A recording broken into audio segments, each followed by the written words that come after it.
नया साल आने वाला है और केंद्र सरकार के लाखों कर्मचारियों और पेंशन धारकों के लिए 1 जनवरी 2026 से एक बहुत बड़ी खुशखबरी आने वाली है। दरअसल इसी दिन से देश में 8वां वेतन आयोग लागू होने वाला है, जिसके कारण सरकारी कर्मचारियों की सैलरी में एक बम्पर बढ़ोतरी देखने को मिलेगी। लेकिन सवाल यह है कि ये बढ़ोतरी कितनी होगी और इसका आंकड़ा कैसे निकला जाता है। इसके लिए हमें ये समझना होगा कि फिटमेंट फैक्टर क्या होता है। सबसे पहले बात करते हैं कि 7वां वेतन आयोग कब तक चलेगा।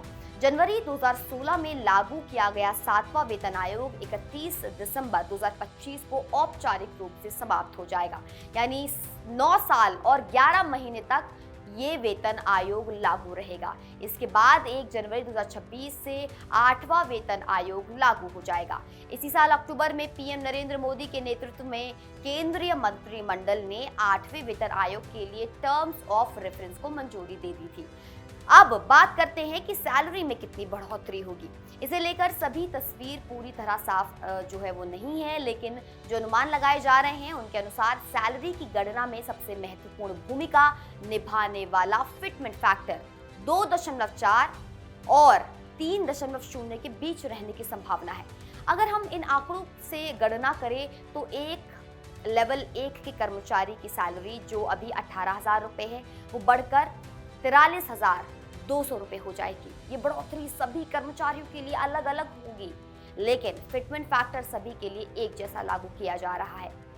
अब समझते हैं कि फिटमेंट फैक्टर आखिर होता क्या है। दरअसल फिटमेंट फैक्टर एक ऐसा गुणांक या मल्टीप्लायर होता है जो कर्मचारी की मौजूदा बेसिक सैलरी में लगाया जाता है।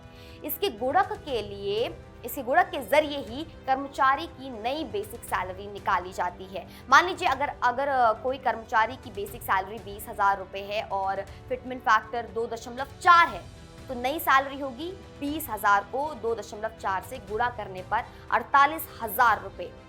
तो यही फिटमेंट फैक्टर का असली काम होता है। अब सवाल यह है कि ये फिटमेंट फैक्टर अलग अलग वेतन आयोगों में अलग अलग क्यों होता है। इसका कारण है, इसे तय करते समय सरकार कई कारकों को ध्यान में रखती है।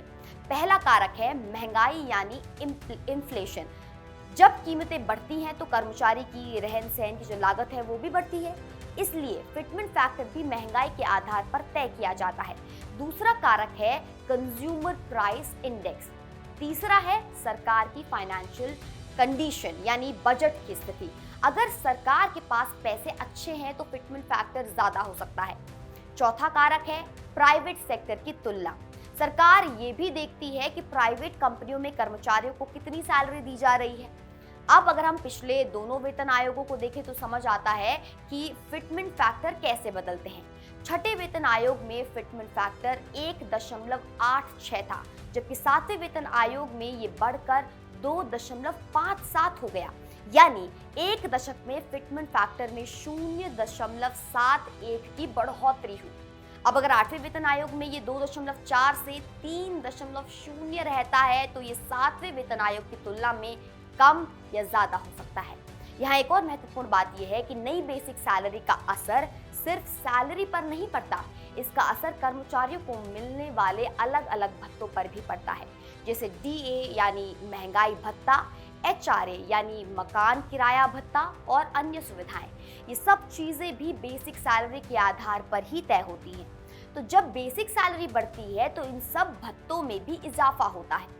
अब एक और बात जो बहुत महत्वपूर्ण है, एक्सपर्ट्स के अनुसार भले ही 1 जनवरी 2026 को कागजों पर नया सैलरी स्ट्रक्चर लागू हो जाए, लेकिन वास्तविक सैलरी में संशोधन और बकाया राशि मिलने में कुछ समय लग सकता है। यानी तुरंत ही आपकी सैलरी में बढ़ोतरी नहीं दिखेगी, लेकिन जल्द ही ये प्रक्रिया पूरी हो जाएगी। तो कुल मिलाकर 8वां वेतन आयोग केंद्र कर्मचारियों और पेंशन धारकों के लिए एक बहुत अच्छी खुशखबरी है। अगर फिटमेंट फैक्टर वाकई 2.4 से 3.0 के बीच रहता है तो सरकारी कर्मचारियों की सैलरी में एक महत्वपूर्ण बढ़ोतरी देखने को मिलेगी, और ये बढ़ोतरी केवल बेसिक सैलरी में नहीं होगी बल्कि सभी भत्तों में भी दिखाई देगी।